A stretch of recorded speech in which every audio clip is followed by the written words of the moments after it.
is the one school you can go to where you can actually like learn mind to mind with the professor, and really you really have an opportunity to reap everything that professor has to offer, rather than just being given what a professor chooses to give you in a classroom setting.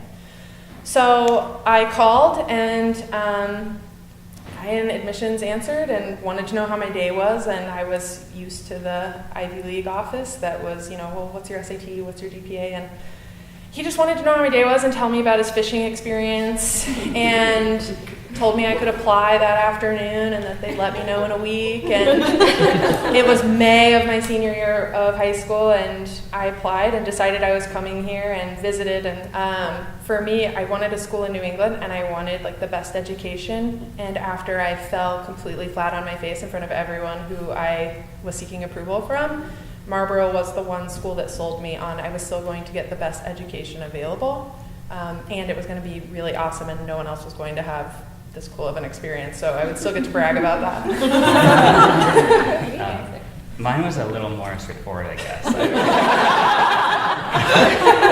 I went to a very big high school in the suburb of Chicago. My graduating class was 900. There were 3 other schools the same size in the same town, and I was just one in a sea of many, too many it seemed.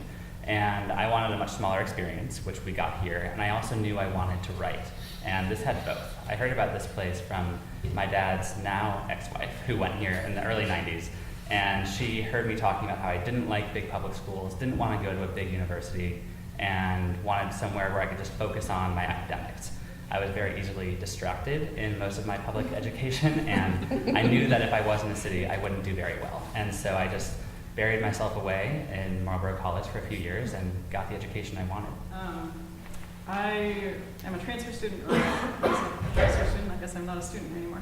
And so I went to Hampshire College first, and that was a bad fit for me, and I took a year off and sort of I was doing administrative work at a local music festival, and like kind of didn't really know what I was going to do. And then a friend of mine was the IT director here, and because I'm from this area, I'm from Brattleboro. And he said, well, it was like June, I think, and he's like, Marlboro's still accepting transfer students. You could you could apply. And I was like, oh, well, Marlboro has small classes, and like, there's good, it's a good student-teacher ratio, and Marlboro had a lot of the things that I was looking for in a school, and so I was like, yeah, okay, I'll see how that goes. And so it was sort of similar, where I was like, hey, yeah, transfer student, and they were basically like, oh yeah, well, sure, like, we'll let you know tomorrow or whatever. Maybe not quite that soon, but no problem. So yeah, I started that fall, and it turned out to be just a really, really good fit for me. So. So I went to a really big competitive public high school, and I just kind of felt like I was streamlined for this path that I was really not interested in. And a friend and I, we did a college tour with my mother, and we were going to sort of more traditional colleges, and I was like literally tearing my hair out because I just could not see myself anywhere. And so she actually got Colleges That Change Lives by Lauren Pope, right? Yes, okay.